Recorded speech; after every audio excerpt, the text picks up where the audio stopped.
Welcome to the team IAS. I hope कि आप सबकी प्रिपरेशन बेहतरीन चल रही होगी। 78 बीपीएससी भी हो चुका है, 70वीं बीपीएससी भी हो चुकी है और साथ में ही उसका कंट्रोवर्सी के बाद उसका री एग्जाम भी हो चुका है।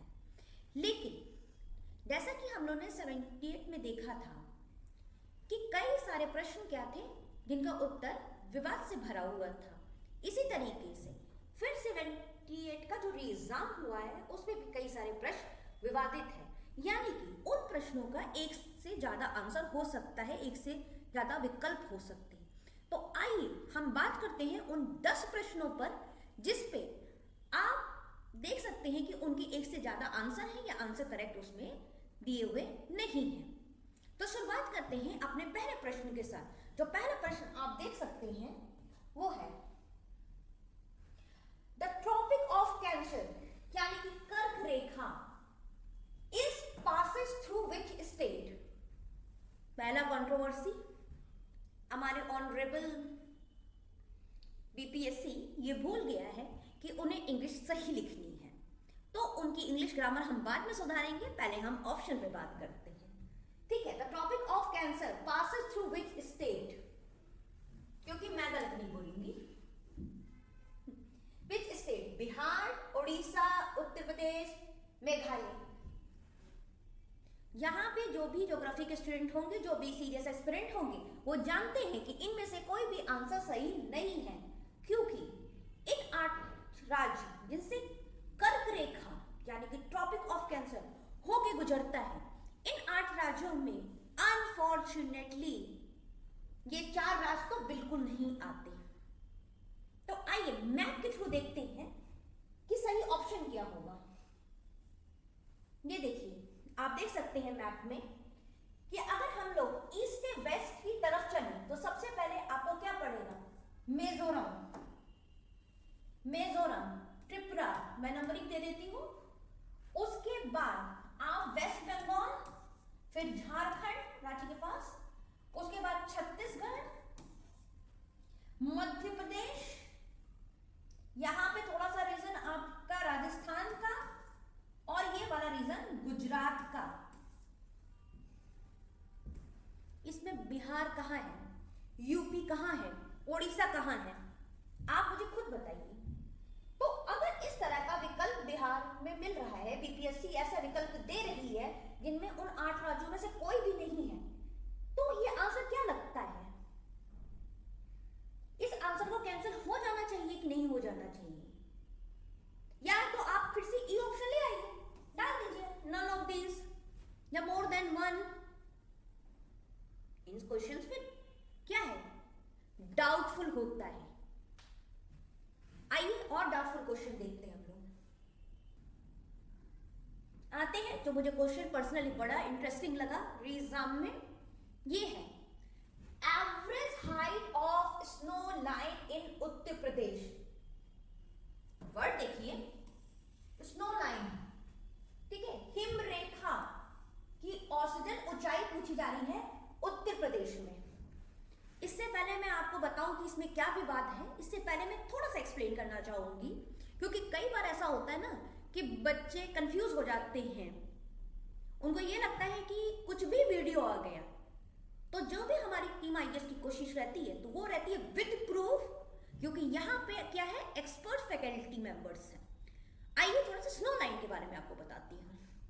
स्नो लाइन मतलब कि लोएस्ट एल्टीट्यूड, जहां पर बर्फ जमे, सिंपल और लेमन शब्दों में।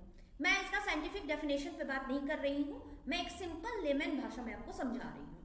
आप मुझे बताइए कि उत्तर प्रदेश, और खासकर मैं चाहूंगी उत्तर प्रदेश वाले मुझे बताएंगे कि भाई उत्तर प्रदेश में यानी कि हमारे पड़ोसी राज्य यूपी में आपको बर्फ किधर दिख रही है? और दिख रही है तो मुझे भी भेजिए आप फोटो। ऑनरेबल बीपीएससी ये मुझे बताए, या जो क्वेश्चन सेट करने वाले हैं ये मुझे बताए कि उत्तर प्रदेश में बर्फ कहां है, और बर्फ कहीं है तो हमें क्यों नहीं दिख रही है। साथ ही साथ गजब बात, अजीब बात यह है कि अगर उत्तर प्रदेश में बर्फ गिर रही है तो वहां के सीएम वहां के विंटर स्पोर्ट्स और जो स्नो में जो खेलने जाने वाले स्पोर्ट्स हैं वहां पे प्रमोशन क्यों नहीं हो रहा है, यानी कि प्रॉब्लमेटिक है। वो प्रमोशन होना चाहिए, क्योंकि भाई उत्तर प्रदेश में तो बर्फ है। तो मैं बताना चाहती हूँ, ये शायद जो जिनने सेट किया है, ऑनरेबल जिनने भी पेपर सेट किया है, वो भूल गए हैं कि उत्तराखंड अब उत्तर प्रदेश से अलग हो चुका है। अब अगर आपको बर्फ देखना है तो उत्तराखंड जाना होगा। 2000 के बाद उत्तराखंड और उत्तर प्रदेश का विभाजन हो चुका है। उत्तराखंड में अगर बात की जाए समर टाइम की, तो आपको 5000 से लेके 5500 पर आपको बर्फ मिलेगी इस एल्टीट्यूड पे। और विंटर के टाइम की बात की जाए, ये तो समर हो गया आपका, हाँ, विंटर के टाइम की बात की जाए तो आपको 3000 से लेके 3500 मीटर की हाइट पर बर्फ मिलेगी। यानी कि देखिए यहां पे भी विवाद है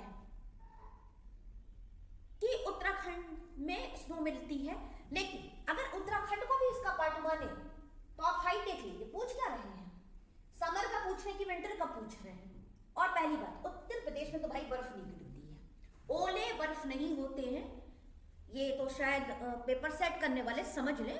और अगर उत्तराखंड के अलावा अगर किसी को यूपी में बर्फ गिरती हुई दिख रही है तो प्लीज वहां के सीएम को बताएं, ऑनरेबल सीएम वहां पे विंटर स्पोर्ट्स स्टार्ट कराएंगे और हम लोग क्यों हिमालय पे दूर दूर जाएंगे, पड़ोस में क्यों नहीं घूम के आएंगे। तो आप लोग लाइक कीजिए ताकि वहां के सीएम तक इंफॉर्मेशन पहुंचे और हमें पास में ही विंटर स्पोर्ट्स मिल जाए। ओके, आइए, when was the Bihar state form, Bihar राज्य का प्रतिष्ठित हुआ। हिंदी को क्या कहूं मैं इनकी, ऐसे जो भी बिहार के हैं वो जान रहे हैं। 22 मार्च 1912, 22 मार्च 1912 बिहार का गठन हुआ था। बिहार, ओडिशा और पहले वेस्ट बंगाल साथ में था। इसके बाद क्या हुआ, 1912 में बिहार और ओडिशा अलग हो गए बंगाल से। फिर 1935 में आपके ओडिशा अलग हो गया बिहार से। अब मुझे बताइए 1912 का ऑप्शन आपको कहीं दिख रहा है? अगर 1912 का ऑप्शन नहीं भी दिख रहा है तो एक और इसमें विवाद है कि कभी कभी क्या किया गया है, 1935 या फिर कभी तो आपके 1911 को भी बीपीएससी ने सही ऑप्शन माना है। लेकिन यहाँ पे सवाल एक और है कि यहाँ पे नन ऑफ द अबव दिया गया है। तो बीपीएससी के अगर पुराने रिकॉर्ड को देखा जाए तो कभी वो 1911 को आंसर मानता है, कभी वो 1912 को आंसर मानता है। तो यहाँ पे भी क्या है, कंट्रोवर्सी है कि सही आंसर कौन सा है, डी को मानेगा या बी को मानेगा। अब यहाँ पे देखिए आपका लक फैक्टर है, अगर वो बी को मानता है और आपने बी लगाया है तो आप जीत गए। अगर आपने 22 मार्च 1912 को याद करते हुए डी को लगा दिया है और वो बी को आंसर मान रहा है 1911 को, तो यहाँ पे आप क्या हो गए, यहाँ पे आप लूज कर गए।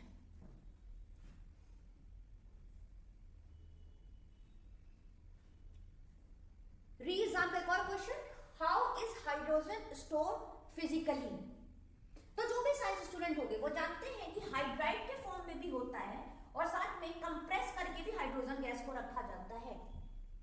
तो यहाँ पे नन ऑफ द अबव की जगह more than one of the above कर देते तो स्टूडेंट की जिंदगी आसान हो जाती। लेकिन हमारा कमीशन हमें चैलेंज देना चाहता है, वो चाहता है कि उनके स्टूडेंट हर चैलेंज के लिए रेडी हो, इसलिए वो हमें यहाँ पे चैलेंज देके गया है। क्लियर? नेक्स्ट क्वेश्चन पे देखते हैं।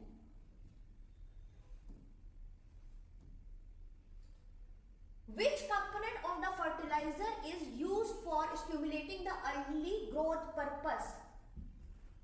भैया हम तो फर्टिलाइजर में एनपीके पढ़ते हैं, नाइट्रोजन, पोटेशियम और फास्फोरस ही जानते हैं, ठीक है? या नाइट्रोजन, फास्फोरस और पोटेशियम ही जानते हैं। ये नया कब से हो गया? आप कैसे इसमें आइडेंटिफाई करोगे कि एग्जैक्टली क्या है? और अगर मैं आपको आइडेंटिफाई करके बता भी दूं कि इसमें एग्जैक्टली क्या है, जो मैंने क्लास में भी बताया है, लेकिन बीपीएससी किसको सही मानता है ये तो बीपीएससी जाने। तो मेरे ख्याल से चेयरमैन को इन बातों पे भी ध्यान रखना चाहिए और इंदर से विवादित प्रश्न को हटा देना चाहिए।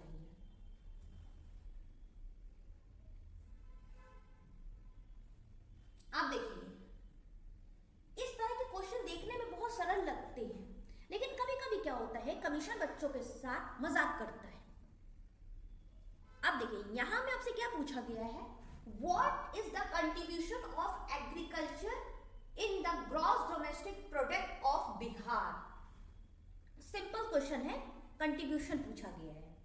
अगर आप इकोनॉमिक सर्वे बिहार का देखेंगे, रीसेंट वाला 23-24 वाला, तो आपको एक अंक मिलता है, वो है 19.97% एग्रीकल्चर का कंट्रीब्यूशन जीडीपी में। बट पॉइंट का खेल है, मैं इसे एग्जांपल के थ्रू बताती हूं।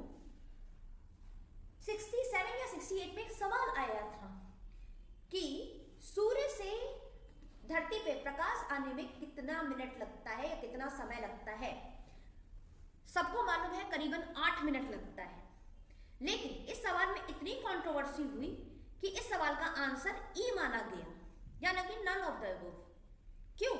क्योंकि पॉइंट को सेकंड छूट गया था। तो इसलिए इस तरह के प्रश्नों में भी क्या कर सकता है बीपीएससी, 0.97 यानी कि करीब क्या हो जा रहा है 20% के, इस पे भी कंट्रोवर्सी क्रिएट कर सकता है। और दूसरी बात है, कौन सा इकोनॉमिक सर्वे के अकॉर्डिंग पूछा गया या किसके अकॉर्डिंग पूछा गया, वो भी तो क्लियर करना चाहिए ना। क्योंकि कहीं आपको आंसर क्या मिलेंगे 17%, तो कहीं मिलेगा 19%, कहीं 20%। तो इस तरह के क्या है क्वेश्चन क्या करते हैं, एक तरीके से कंट्रोवर्सी क्रिएट करते हैं। अगर जो आंसर मान लिया और आपका ने भी वही लगाया तो आपका जीवन सफल है, आप क्वालिफाई कर चुके। अदरवाइज क्या होगा, माइनस मार्किंग में भी क्वेश्चन चले जाएंगे।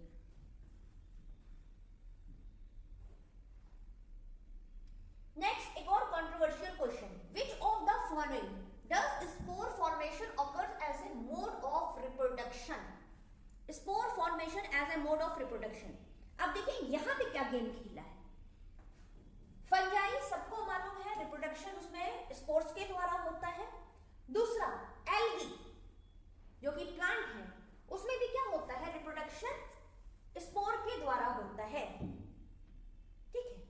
तीसरा ईस्ट, एंड सबको मालूम है ईस्ट क्या है, फंजाई है। अब इसमें आप नॉर्मली बोलोगे मैम इसमें क्या है, इसमें तो बडिंग से होता है। यहीं पे नॉलेज कहीं कहीं अधूरी रह जाती है। अगर आप अच्छे से पढ़ते हो ईस्ट के बारे में, तो यहाँ पे प्रेजेंट बायोस्फीयर तो जान ही रहे, आप लोग भी जान लीजिए कि दो तरह से होता है। एक नॉर्मल कंडीशन में इसमें बडिंग के थ्रू होता है, और स्ट्रेसफुल कंडीशन में इसमें भी स्पोर फॉर्मेशन होता है। Okay, clear. तो इसको अगर हम छोड़ भी दें कि स्ट्रेसफुल कंडीशन के बारे में अगर हम छोड़ भी दें, तो यहाँ पे आपको कंट्रोवर्सी किसमें मिल रही है, फंजाई और एल्गी में। अब आप इसमें किसको मानेंगे कि कौन सा आंसर सही है, और आप जिसको भी माने, कमीशन किसको मानता है कि कौन सा आंसर सही है और कौन सा आंसर गलत है, ये डिपेंड करता है कमीशन पर। ओके, तो ये कमीशन पे डिपेंड कर रहा है कि कौन सा आंसर वो सही मानेंगे, कौन सा आंसर को गलत मानेंगे। इस तरह के जब भी प्रश्न आते हैं तो यहाँ पे कमीशन अपनी मनमानी करता है, जो कि नहीं करना चाहिए, क्योंकि ये छात्रों के भविष्य के लिए क्या है, काफी घातक सिद्ध होते हैं।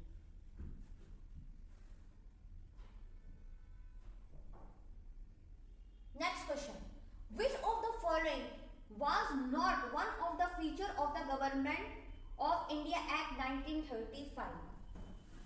नॉट फीचर पूछ रहा है। इसको अगर ध्यान से देखो तो यहाँ पे भी दो ऑप्शन में विवाद होगा, ऑप्शन ए और सी के बीच में। क्लियर?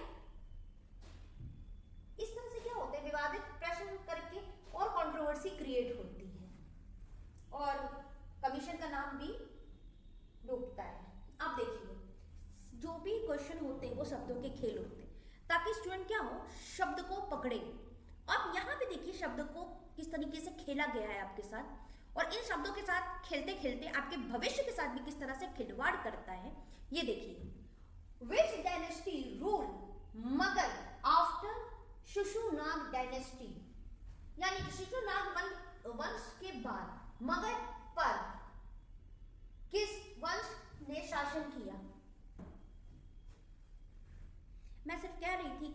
कहना चाहूंगी कि एक छोटा सा वर्ड ऐड कर देते, इमीडिएटली आफ्टर।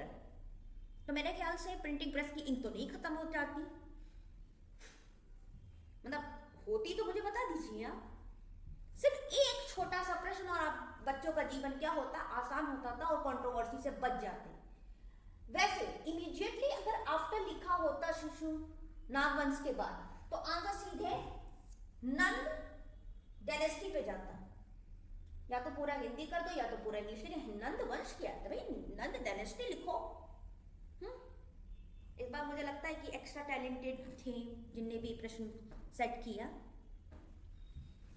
लेकिन क्या आपसे पूछा गया which dynasty ruled Magadha after the Shishunaga dynasty, तो इनने सभी ने किया है, नंद, फिर मौर्य, फिर शुंग। तो यहां पे वो more than one of the above भी दे सकते हैं, क्योंकि इमीडिएटली वर्ड अगर यूज किया जाता कि तुरंत उसके बाद कौन सा आया है, तो यहां पे नंद वंश आया था, नंद के बाद मौर्य आए थे, उसके बाद आपका कौन सा आया था, शुंग डायनेस्टी आई थी। बीपीएससी के साथ मेरी भी हिंदी खराब होने लगी है, अनफॉर्चुनेटली आई थी। अब ये मुझे बताइए कि एक छोटे से शब्द को ना डाल के बीपीएससी ने कितनी बड़ी कंट्रोवर्सी क्रिएट कर ली है। इसके साथ 10 विवादित प्रश्न यहीं पे खत्म होते हैं। विवाद बना रहेगा, हर साल विवादित प्रश्न आते हैं, विवाद बना रहेगा, आंसर की में 4 बार सुधार करके देते हैं। लेकिन कमीशन जब भी ऐसे प्रश्न करे तो कमीशन को भी ये चेक करना चाहिए और ऑनरेबल चेयरमैन से हम अपील करते हैं कि देखना चाहिए। अदरवाइज क्या होता है, क्वेश्चन 2-4 क्वेश्चन इधर उधर होने से योग कैंडिडेट क्या होते हैं, क्वालिफाइंग लिस्ट से बाहर हो जाते हैं, किसी के सपने टूट जाते हैं, सिर्फ 2-4 खेल। और मुझे लगता है कि प्रश्न बनाने के बाद सबका प्रश्न पढ़ना जरूरी ही नहीं समझा है कि उसको रीचेक कर लिया जाए। तो हमारी तो यही अपील रहेगी कि ये 10 विवादित प्रश्न जो 17वीं और 17वीं री एग्जाम में दोनों में आपने दिए हैं उसको हटा दिया जाए। आगे जो भी ऑनरेबल बोर्ड का डिसीजन होगा, ऑनरेबल चेयरमैन का डिसीजन होगा, कमीशन का डिसीजन होगा, तो हमें अनफॉर्चुनेटली मानना ही पड़ेगा क्योंकि कमीशन सर्वोपरि है। लेकिन प्रश्न बनाने वाले ये बात देखिए कि किसी के सपने इस पे निर्भर करते हैं। आपके इन्हीं प्रश्नों से आप नेशन को बना रहे हैं, नेशन बनाने वालों को बना रहे हैं, कमीशन में चांस दे रहे हैं। और अनफॉर्चुनेटली मैं कहूंगी कि मैं इस लाइन में बहुत सालों से पढ़ा रही हूं और इतने बचकाने और लो लेवल के क्वेश्चन देखकर मुझे कमीशन कम, बीपीएससी कम, एसएससी बोर्ड या उससे भी नीचे लगता है। मुझे लगता है कि एसएससी का भी एक स्टैंडर्ड होगा, जितने नीचे स्टैंडर्ड पे बीपीएससी जा चुका है।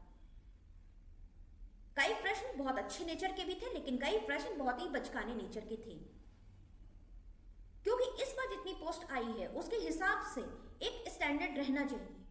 All the best and bye bye.